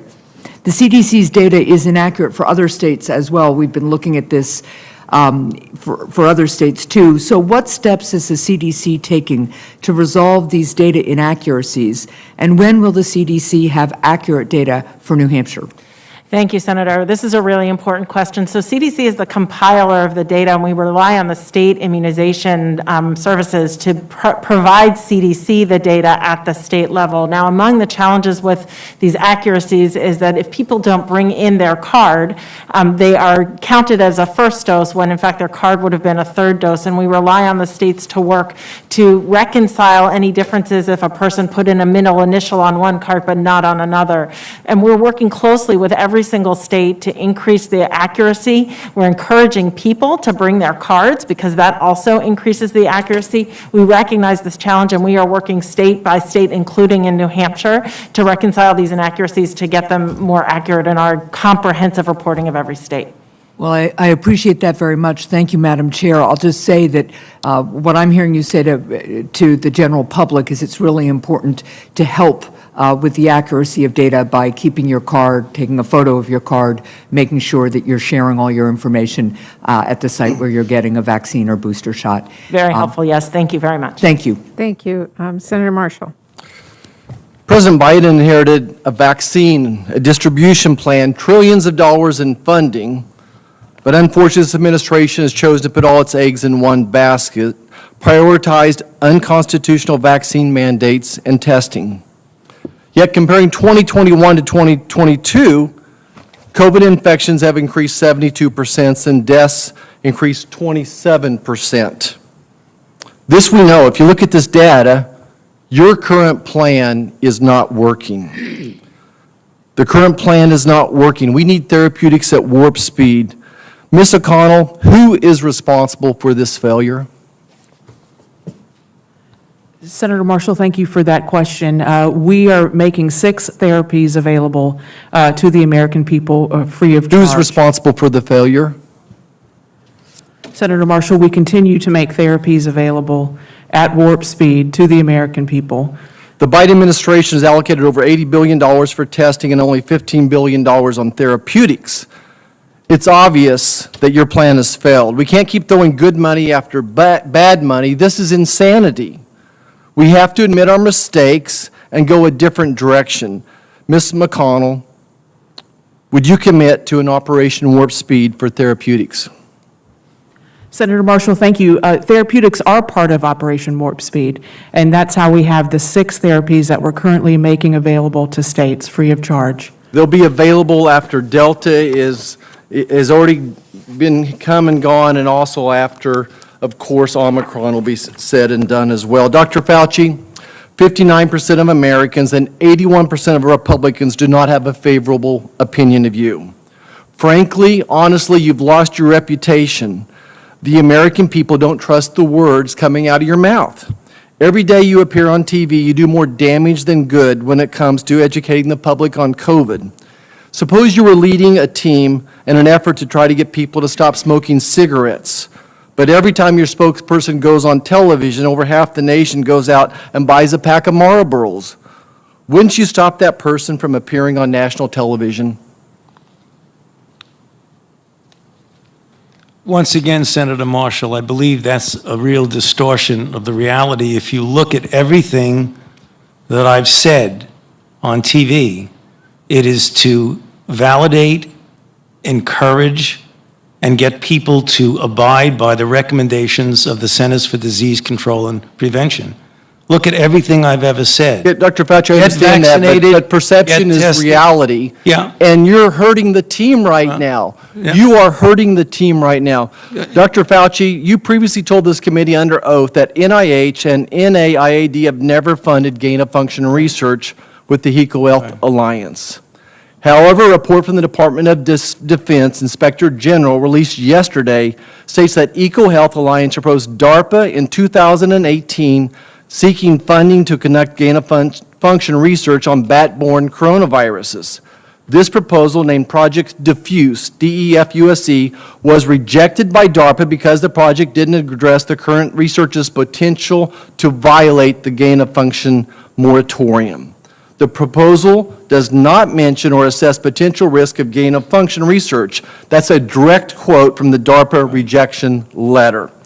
The same proposal rejected by DARPA for gain-of-function potential was not rejected but by NIAID under your leadership.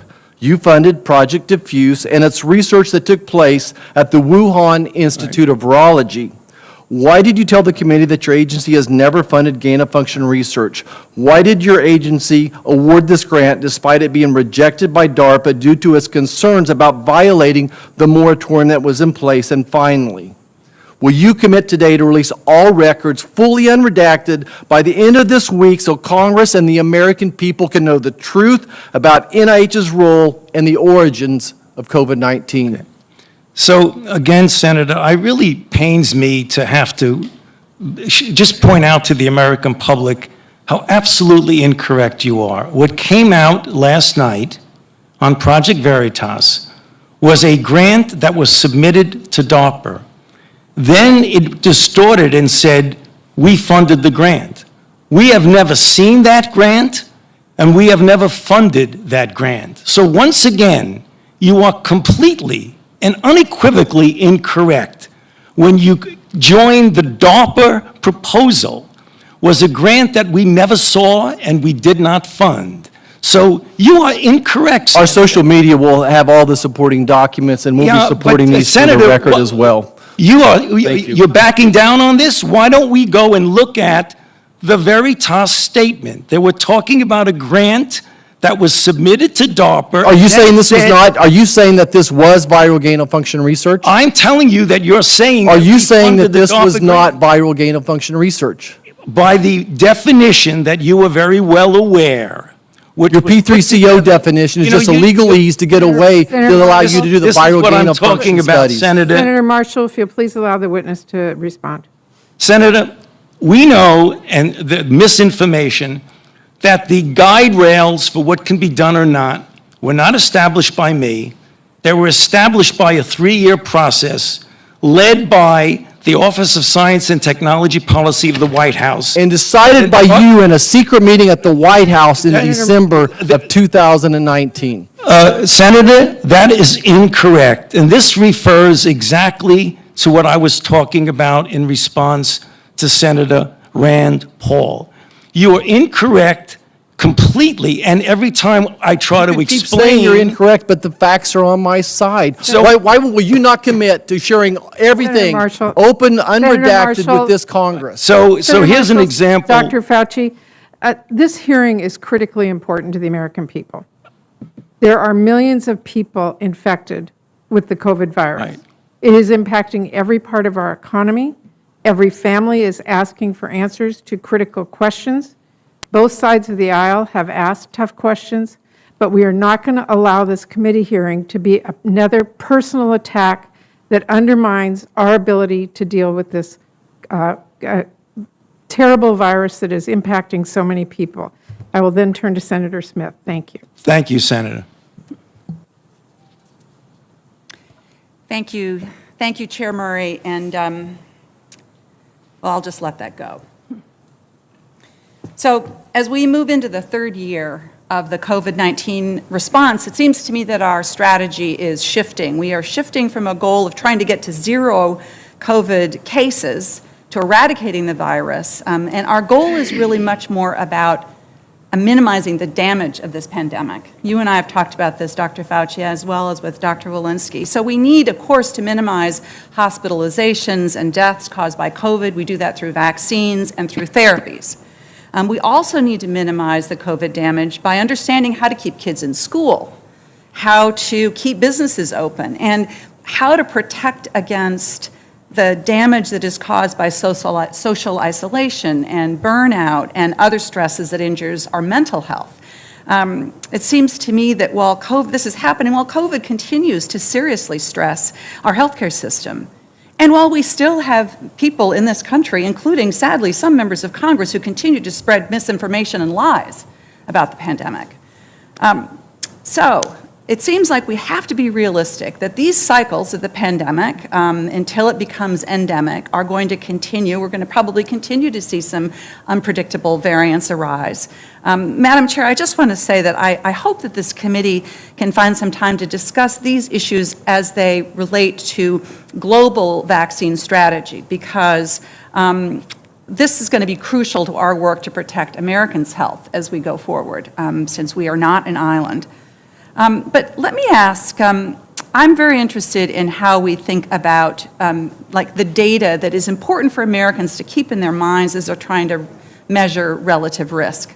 Last week, public health experts published some interesting articles that suggested that we should maybe think about incorporating COVID-19 data into aggregate risk for all respiratory viruses that are circulating, including the flu and RSV. And that maybe this data, if we could look at it in real time from medical facilities and ERs and so forth, testing facilities, private homes even, would give us a better picture of what's happening.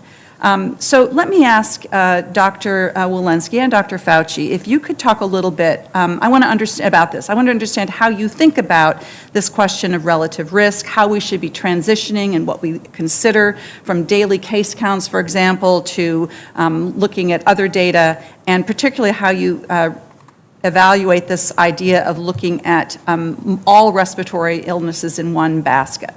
Yeah, Senator Smith, this is such a critically important question. Thank you for raising this. So we have to do two things simultaneously. Right now, we're dealing with an Omicron surge where we have the most number of cases we've ever had in a day in this country.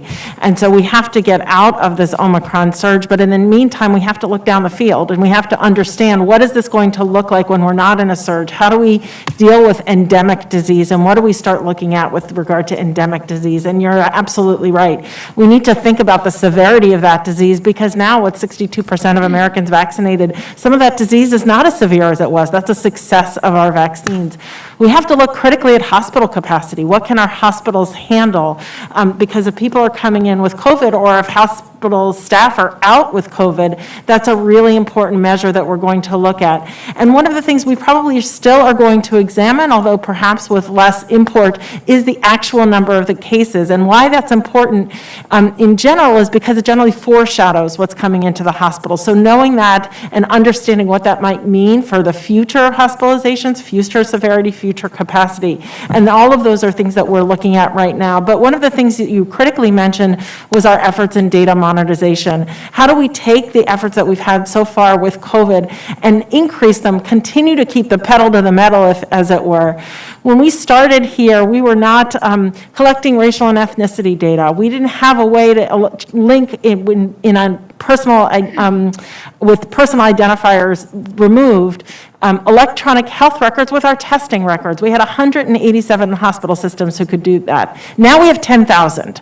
So what we really need to do is scale up our data monetization efforts and do it, as you say, not just for COVID, and not just for other respiratory diseases like flu, RSV, as you note, but for all diseases. So we're looking at doing this for maternal mortality, for sickle cell disease, for opioid injury, for many, many diseases, and this is going to be the power of our data monetization efforts, and I'm really grateful for resources from Congress to be able to leverage those. Thank you. Thank you. Madam Chair, I believe I'm out of time, but I have other questions if we have a second round. We will have a second round. Senator Tuberville. Thank you, Madam Chair. Thank you for being here today. This administration has been in charge of the federal COVID response for a year.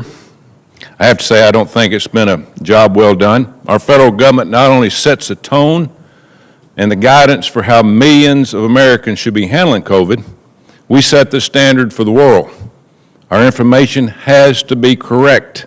I continue to hear that we need to follow the science, and I agree. But we have to yet hear the clarity from this administration. We hear conflicting guidance across the board. In order to be effective, guidance has to be understood and implemented by the average American.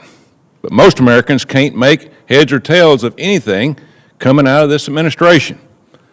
So we are all of us, are failing this test. One thing I do know is that when we finally, toward the end of this thing, Congress is going to have an investigation. We all know that. We've heard that the FDA and President Biden say 55 years will be needed to share data related to a lot of those decisions. But we will have to investigate. This group will have to investigate and have the information before 2076. Heck, most of us won't be here in 2076. This investigation will look into who had authority to make decisions. I know there are more people making decisions behind the scenes. So what I'd like to know is, I'm just concerned how badly the response has been. It's handled, President Biden's handled this in his first year. We've heard all the pluses and minuses. This administration took office with 3 successful vaccines and numerous effective therapeutics and basically drove the response into a ditch. At times, it doesn't seem like anyone's in charge. You started the year by dismantling Operation Warp Speed, canceling contracts for monoclonal antibodies, underinvesting in testing, and we've spent billions in that, first with Delta, now Omicron. People can't find a test. I'm getting texts as we speak, sitting here, where do I get a test? We spent billions on this. You know, if we can't find a test and test positive, they can't get treatment. Monoclonal antibodies are rationed, antiviral pills are months away. So I just got a simple question. Of all of you up there, and whoever wants to answer this, if you have a problem and your coordinates, who do you go to? Who is the head coach of this virus that you have to go to, whether it's in the administration, whether it's one of you? Dr. Fauci, who do we go to? The person who's in charge of that is Jeff Zients, who In is the White House? At the White House. And we meet very, very regularly, the entire medical team as well as others, going over all of the data, going over what the strategies are, going over what the issues are, what the problems are, what we've done right, what we've done wrong. We examine it literally continually, sir. Has he done a good job? You know, I think given the circumstances that we're in right now, I believe he's done a very good job. I really do. This is an extraordinary virus, the likes of which we have not seen even close to in well over 100 years. It is a very wily virus. It has fooled everybody all the time, from the time it first came in to Delta to now Omicron. Very unpredictable, and we're doing the best we possibly can. Yeah. Dr. Walensky, it's been reported by some virologists and scientists that this year around 170 people have died from taking the regular flu vaccine. The Vaccine Advisory Adverse Reporting System reported that the number of people dying after or following the COVID vaccine is actually in the thousands. Now, this is what I'm hearing.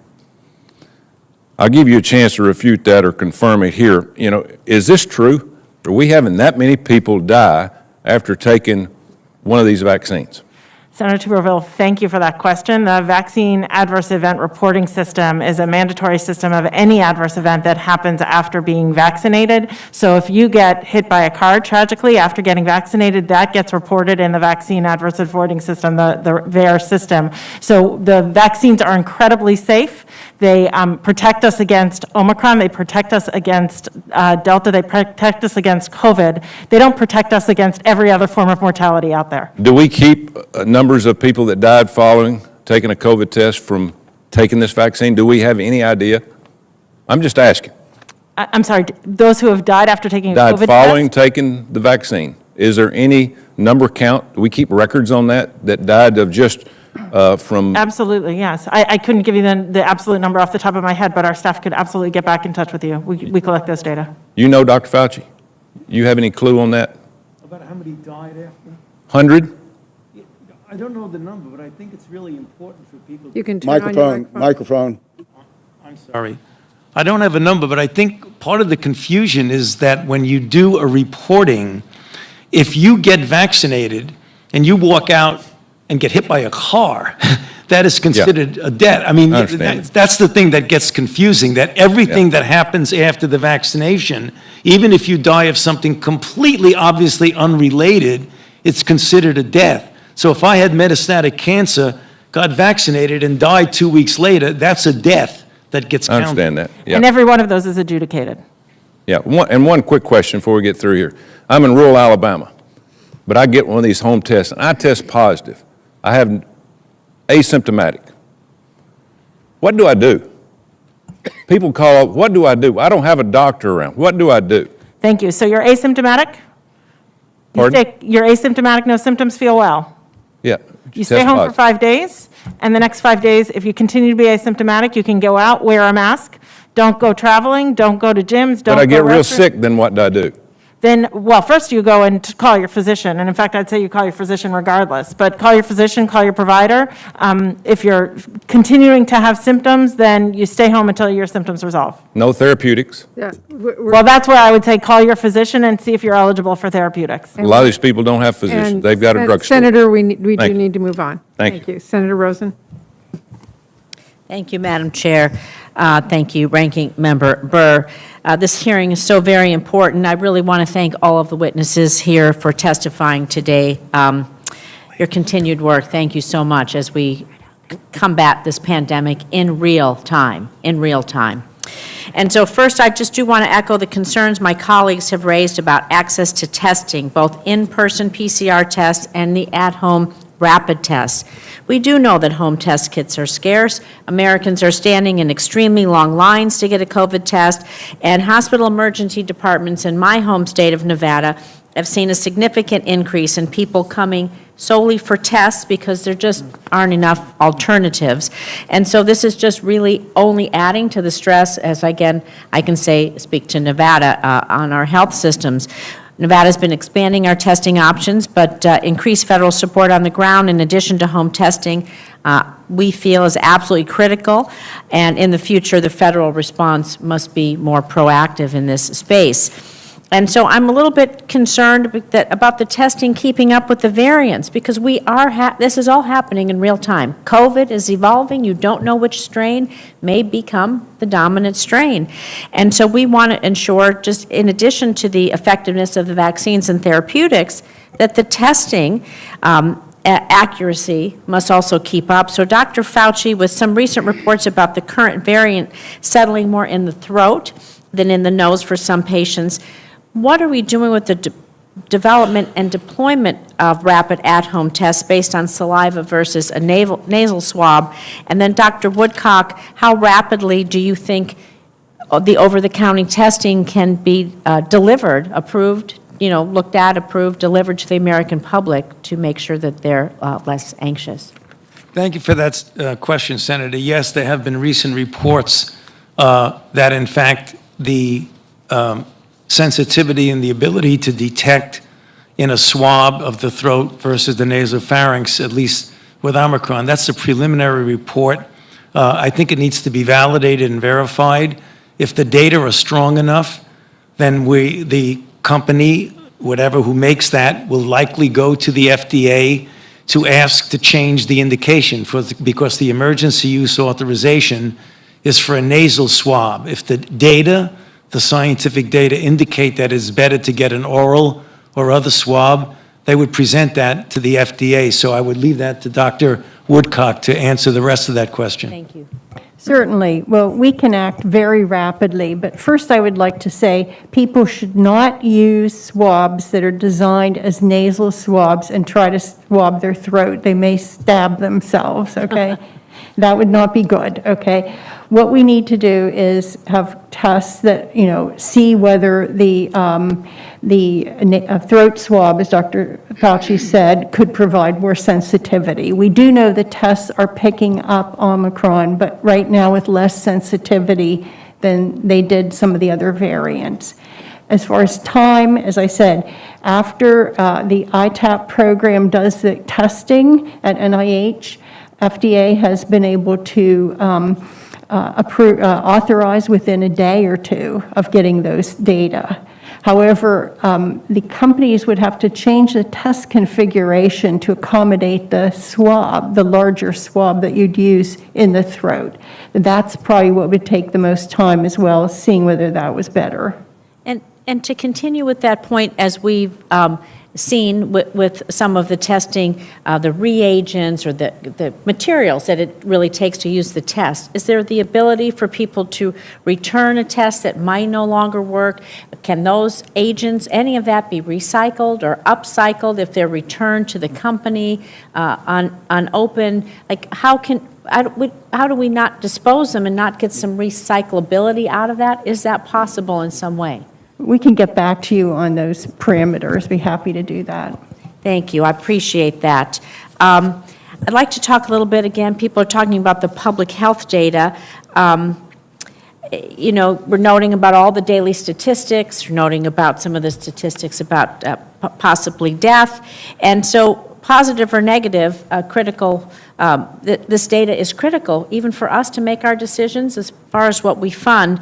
And sometimes there's notes to say that we shouldn't include home testing in the daily statistics because they might not be reliable. So, Dr. Walensky, to build on some of that testing and the statistics that you need to do your job, that all of us need to do our job, how is the CDC working with the state, local health, our hospitals, to be sure that the voluntary self-reporting guidance it is going to be accurate and give us the kind of statistics we need going forward? Yeah, thank you for that question, Senator. So we are routinely reporting PCR tests. That is what is routinely reported from the state, and that is what our updated statistics are. There's passive reporting that occurs with rapid tests, but I also want to understand the importance of rapid tests, at-home tests, for people to be empowered to use these rapid tests to do the right thing. So regardless of whether we can count them, generally they tend to be people who have milder symptoms. They might have been vaccinated, have a runny nose, and they decide to go and get a rapid test and do the test at home. Less important is counting that case than it is that that person stay home, isolate, do the right thing, and not be forward transmitting. So I think that many of these tests have different purposes, but one of the really important purposes of these rapid tests, even if we don't count them, is to empower the public to do the right thing through this pandemic. Thank you. Thank you very much. Senator Romney. Thank you. Thank you, Madam Chairman.